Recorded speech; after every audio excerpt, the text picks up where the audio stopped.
Alright, there's a dude here. Seems like he should know what's going on. Gart, the cafeteria manager. A man in his late 20s stands behind the counter, inspecting a stuffed seabird. As you approach, he gives you a sideways glance and then looks down again. That was disdain in his eyes. Even now, he purposefully is ignoring you. Are you the bartender? No, I'm not the bartender. I'm the cafeteria manager. Okay. Understood. Look at the stuffed bird. A competent work of taxidermy, the white and brown seabird lies among piles of coasters and drying mugs. One of its wings is broken. The man is trying to mend it. Looks like the bird was ripped off the shield that was used to mount it, most likely on the wall. Something about it makes you feel bitter. What happened to the bird? Look, your buddy is over there. He looks at the doors where a man in a bomber jacket is tapping his foot on the floor. Why don't you go and talk to him, okay? What do you mean, my buddy? He pretends not to hear you, concentrating on the bird instead. Something tells me you don't like me. Oh no, you're a hero. A real hero cop. So not only...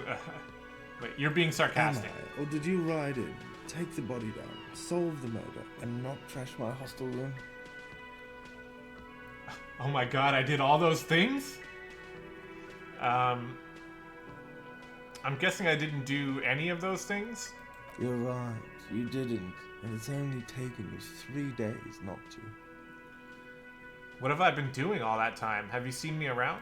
No, I haven't seen you around. I'm not always here.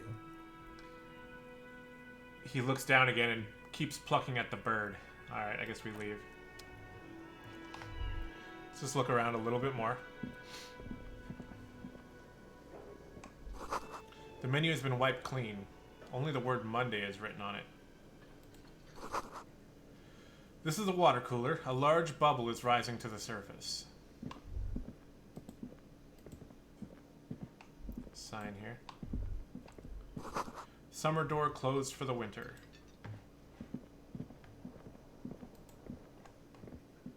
Probably won't let me in here. The door is bolted. A sign reads, "Kitchen reserved for personnel until 1300. The soft purr of an electric juicer comes from the kitchen. Someone is working. Okay. Oh, hold on. What is this? Is that an ashtray or something? A Nosafed, +1 health. Okay, that's probably useful.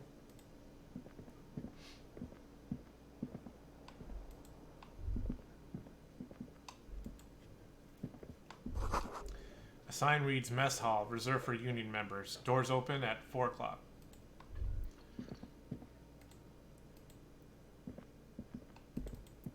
Okay, I can actually start running now. What is this, a smoke? A bottle of rum has been knocked over. Beautiful dark liquid is spilling out. That sugary black rum stain on the counter makes you teary-eyed with joy. It's almost touching how syrupy and sticky it is. How long have you been up already? An hour? Sweet Lord, a whole hour. And you haven't thought about rum and lemonade in all that time? You've truly extinguished all trace of yourself. I've been secretly thinking about it all this time. Actually, should I be thinking about this? Looks like drinking hasn't turned out too well for me.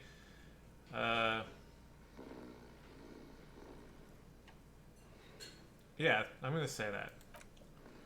Maybe you haven't turned out well for your drinking. Have you thought about that? Get a goddamn rum and lemonade into yourself. Or better yet, lick the stain off the counter. Lick it, but only a little. No, don't lick it. What happened, man? You used to be cool. Go get your boring, normal person drink, then. Find booze and drink it. It would go well with those cigarettes. That's a great combination. Lick it off the counter. Find booze and drink it. The hangover feels really bad. You'll have to take the edge off. Find a bottle of alcohol and put it in your hand, and the magic will happen on its own. Okay. Let's talk to this guy sleeping. A man is sleeping at the table wearing mud-caked boots and rolled-down overalls. The back of his shirt reads Wild Pines, encircled by a logo with a tree. On the counter, rolled out of his hand, you see a blister pack of headache medicine. I'm going to try to wake him up. I'm failing everything. You gently shake his shoulder, but nothing happens. This man could probably sleep soundly in a ship's engine room. I'm not going to take his pills. I feel like that would not go well. What is this? The Royal Pinball Machine is unplugged. Okay, we've got a lady in a wheelchair. Hello, sweetie. Hello. You shouldn't keep your colleague waiting. She nods toward the man in the orange bomber jacket. Hello, sweetie. You shouldn't keep your colleague waiting. Okay, game, I'll talk to him. Kim Kutsuragi, a bespectacled man in an orange bomber jacket, is tapping his foot on the floor. Looks like he's waiting for someone. You. As you approach, he narrows his eyes and extends his hand in greeting. A spirit decor. If an assault were launched on this building right now, if the windows came crashing down and the whole world descended upon you, this man would hurl himself in death's way to save you. You are sure of this, but why? Hold on, who is he to me? He is your half-brother. Okay, shake his hand. Hello, I'm Kim Kitsuragi, Lieutenant, Precinct 57. You must be from the 41st. You realize he's waiting for your name. This is your chance to come up with a really good name for yourself. Get creative. Conceptualize.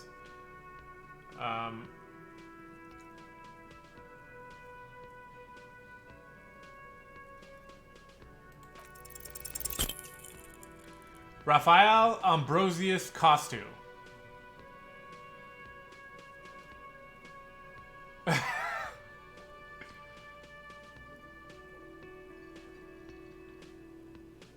It's very, very cool, but maybe it's just a bit too ostentatious. You instinctively run your hand over the multi-patterned silk on your tie. Its slickness gives you comfort and reassurance. Don't worry, Raphael Ambrosio Costo is a classy name for one classy cop. Okay, I guess we're saying it. My name is Raphael Ambrosius Costo. Yes, well, He doesn't even process what you just said and just moves on. it looks like we had a little scheduling error on Sunday. Saturday too, actually. Have you had time to talk to the manager here? You mean him? Not over towards the cafeteria manager. Yeah, just talk to him. If you don't mind, we should talk to him again. Ask him for a rundown of the area. Now that I'm here as well. I understand the scene is out back, right? It also wouldn't hurt to assure him the police are finally here. In full force, I mean. Have you mapped out the initial interviews?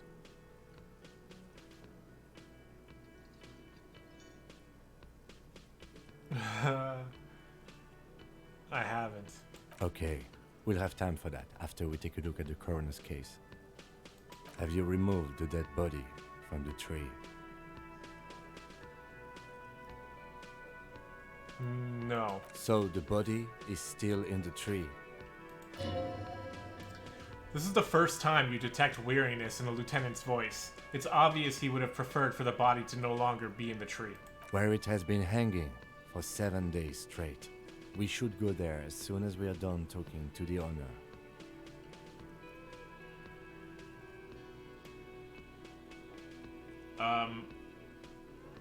What were we supposed to do again? Talk to the manager, then we go out back and take the body down. But I can't remember anything. He looks at you for a moment in silence. I can see you drank last night and the night before, and that you are still drunk now, but I have seen officers go through much worse. Much worse. If you need something for your headache, there's a general store nearby, but as I said, the dead body should be our #1 concern. Pain threshold. Yeah, a painkiller would be good about now. This thing is pulsating with discomfort. Okay, let's get going.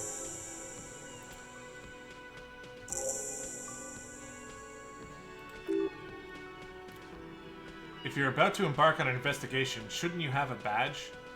Wait, shouldn't I have a badge or something? You mean you don't have a badge?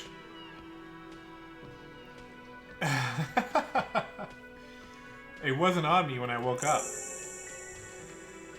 Losing your identification card is a serious matter. My vehicle has a shortwave. You can use it to report your badge is missing. I advise you to try to locate it as quickly as possible, but getting the body down should still take precedence. Lieutenant Kim Katsuragi is now in your party. You can talk to him whenever by clicking on him. Let's talk to him now. Yes? Tell me about the case. What do you want to know?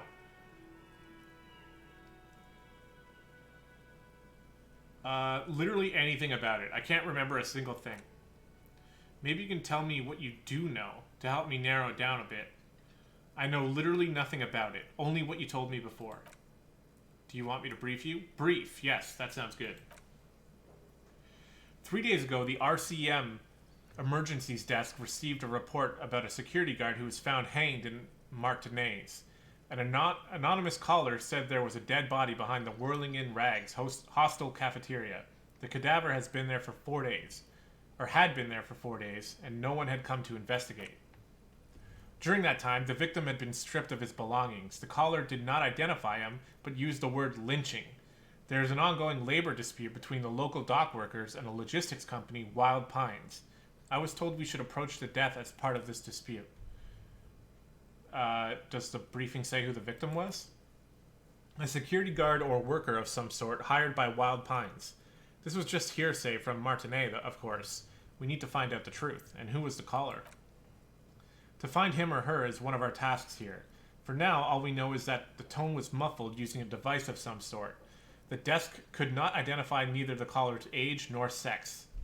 Why hide themselves? There's a strong prejudice against involving the RCM in what's seen as union matters. The dock workers' union is the de facto police in Martinet. Now, it appears they've started executing too. We cannot allow that. Hold on, and the RCM is... That's us, the Revachol Citizens Militia. We're the police in this city.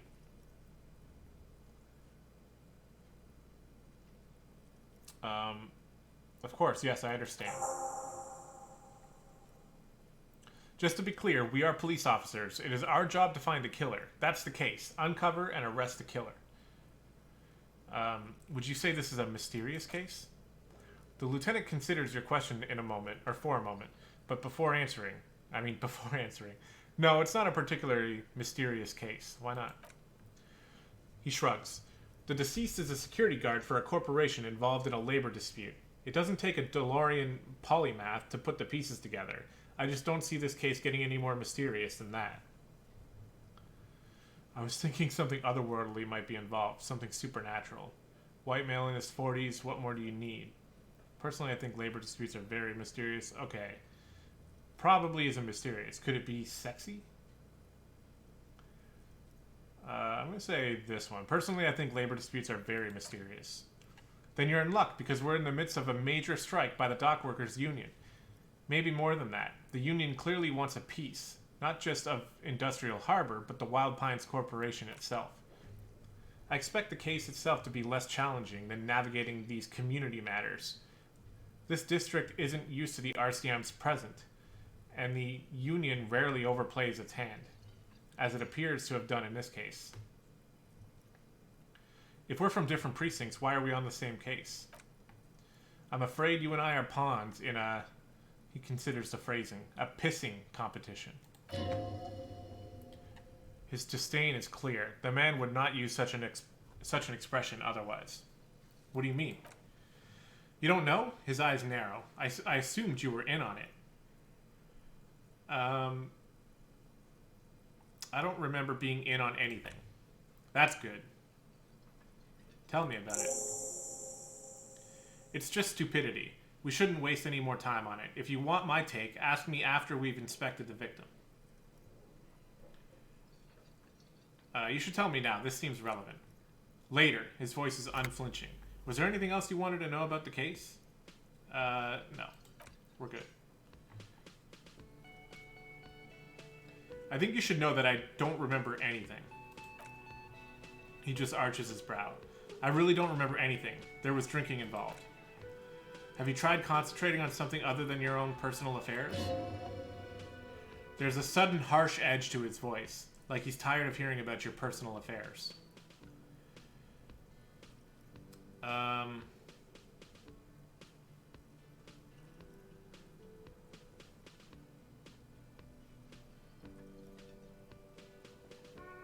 Fine. Focus on other people's troubles, not your own. That is the relief. Your heart beats twice, like a fist. The serotonin deficiency makes your teeth clench. Okay. A moment passes. The lieutenant glances at the sports watch on his wrist. Let's leave. Okay. Can I talk to you yet? Hello again, sweetie. I see you met up with your colleague. He nods politely. Wait, who's Sweetie? Does that mean you like me? Who's Sweetie? Why? You are, officer. I'm no Sweetie. Look at me. You are a handsome man, officer, with your moustache and your chiseled jaw and that silly dimple on your chin.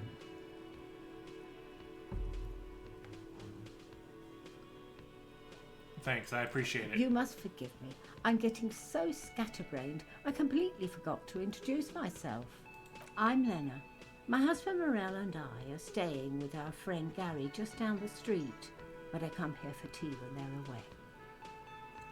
Her eyes glitter over the rims of her glasses as she looks up, smiling. This Lena is wacky enough for the motley crew. Hire her on the spot.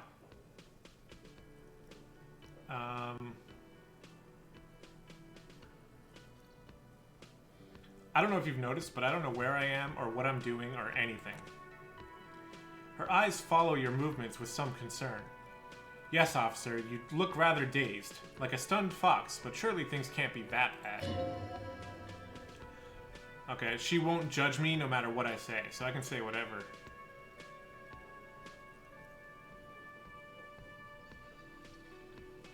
I hope you're right. I hope it's not too bad. You know where we are, right?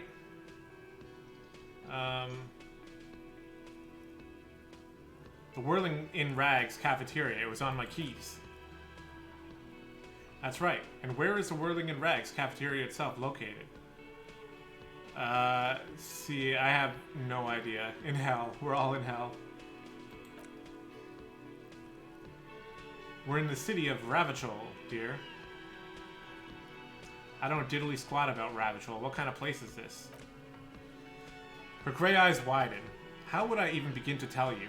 Ravachol is the most beautiful city in the world. We're fortunate to be here, you and I. I haven't seen very many other cities personally, but everyone says so. Ravachol is a rare jewel. This city used to rule the world, though it has seen much better days.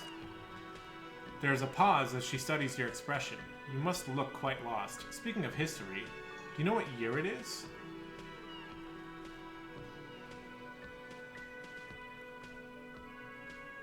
Yeah, it's the spring of 51. That's right, dear. How splendid. Here, take this pen. Knowledge should always be rewarded. Okay, having a pen seems good.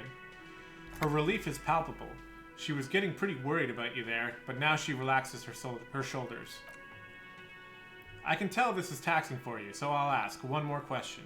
What regime are we living under? What mode of government?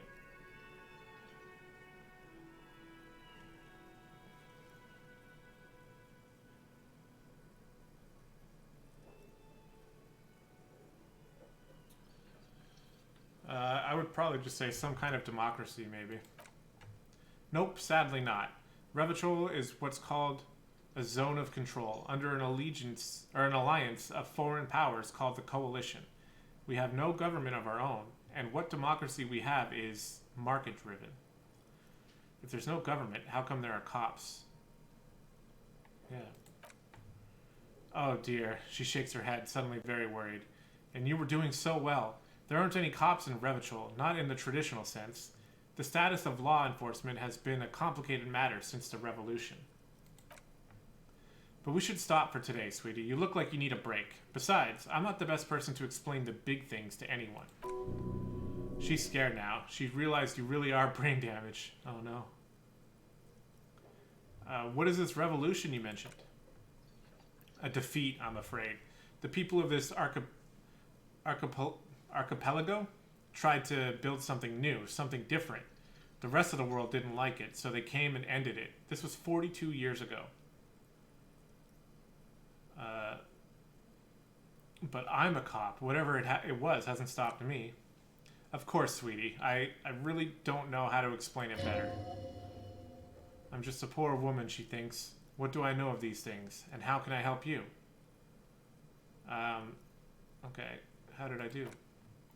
You were doing quite well up until the end there. It does look like you're having trouble remembering things. History and places. Remembering reality, in a word. It's very odd. A sigh. The lieutenant buries his nose in his notebook. But maybe a fresh set of eyes is what this world needs. And while I'm no doctor, such bouts of amnesia are often temporary, so I wouldn't worry too much. She means this sincerely. Worrying won't do you any good. Okay, well, who could tell me more? Someone more educated in sweeping matters? Maybe you should ask. She turns to the lieutenant. No. He looks away. I'm not an encyclopedia. I won't be a guide either. I'm a detective. Of course. She turns to you. Then I don't know. Someone rich, maybe? Wealthy people are educated. Though I don't know where you would find a wealthy person in Martinet. How would you like to roll with me? Her eyes light up. Whatever do you mean? I want you to be my wheelchaired partner in fighting crime. Ridding backyards of corpses, catching sequence killers. Roll us some cigarettes. Yeah. Sequence killers, oh my. She sounds impressed, but I think you already have a partner, sweetie. A partner who needs you to help him get a corpse down from a tree. Kim, of course, I forgot I had you. I know, but there are also side mysteries. Sequence killers and forays into the paranatural. No, you're probably right, Kim. Okay, let's get going. Alright, let's talk to the dude here.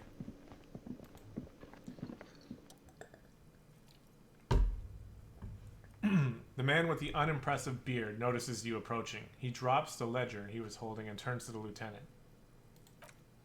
Mr. Gart, right? You run this place. Yes. I am Kim Kitsuragi from Precinct 57. This is an inter-district investigation, so joining me from Precinct 41... He still doesn't know your name. I'm currently in between names.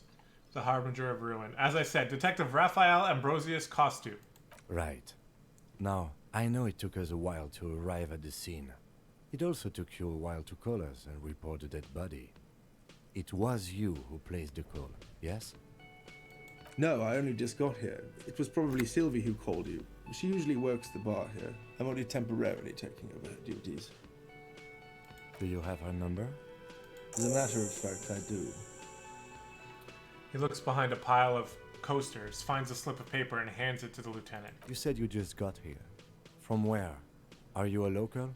What? Of Martinez? No, I live in Jamrock. I only sometimes come here to keep an eye on the place. This is just one of the many, many cafeterias I manage.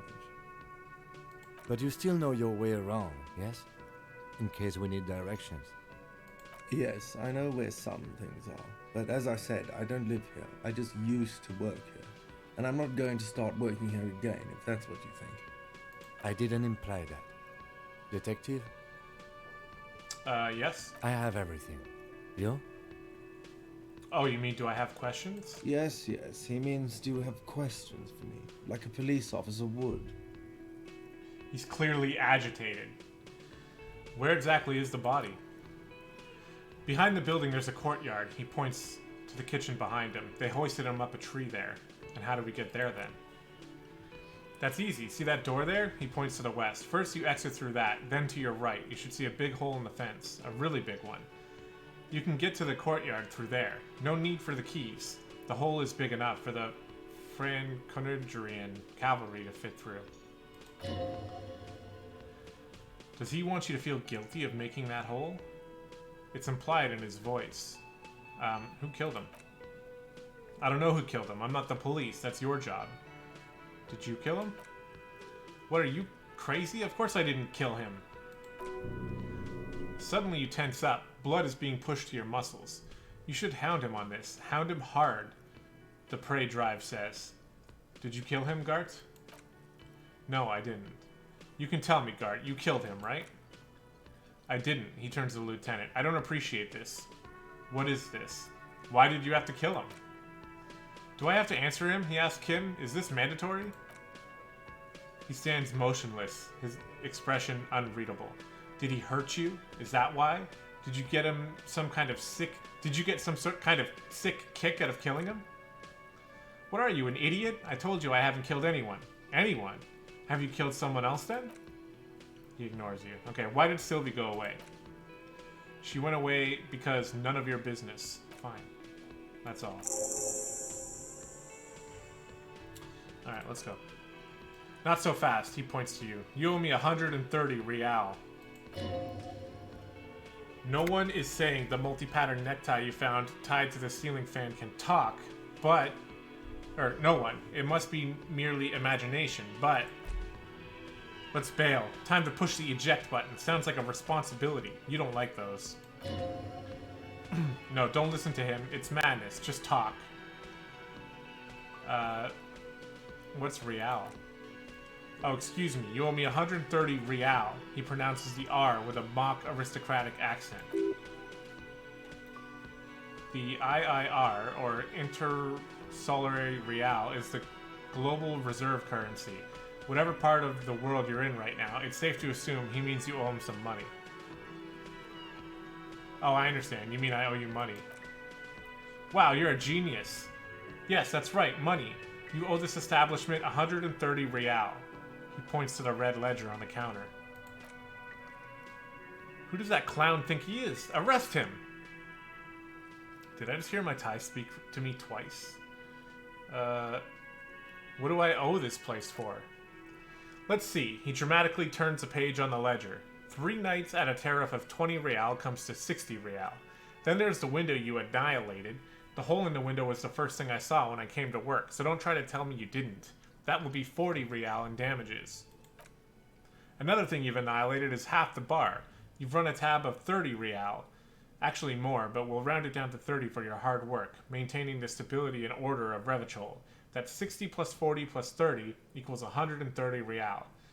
And yes, real is still money. You're right. But what exactly is money? What are you, a philosopher?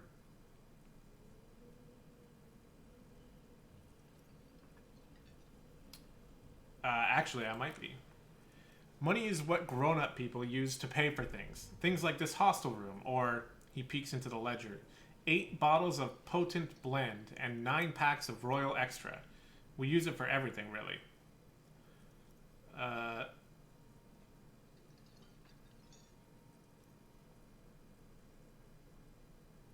Interesting. Where do I get it from?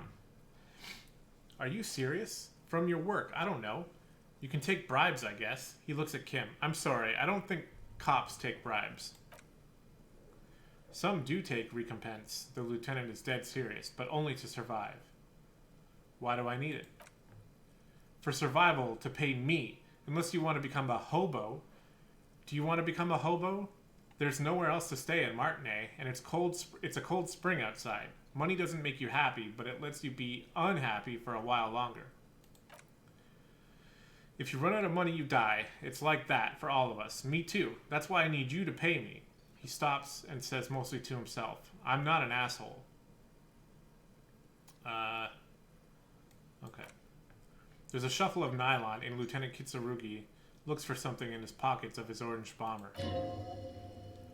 That's cop for, I haven't offered to pay because I don't have any money either. What happens now? He turns to the lieutenant. I'm sorry, but he has to pay. I can't let him stay here any longer if he doesn't. He doesn't have the money by tonight. If he doesn't have the money by tonight, then he shrugs. Officer, maybe you're better off working this from home for now. You live in Jamrock, right? It's not that far away.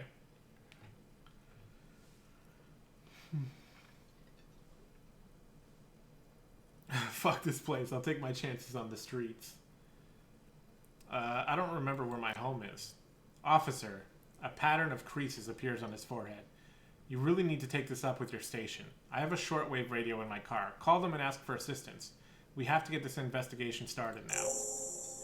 The man wants to say something, then thinks better of it. Good luck. By the way, where is home? The address is coming up blank, and this place sure isn't it.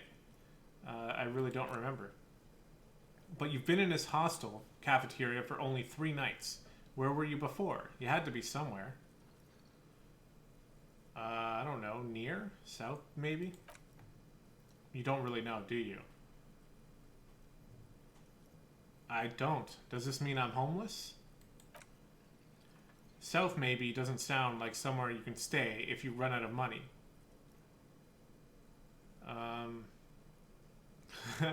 Fuck everything. Hobo cop. Could I trace the way back somehow to the exact street, the exact number on a building? You can try. Run some addresses in your mind, and when you get the time, maybe a street or an apartment will appear.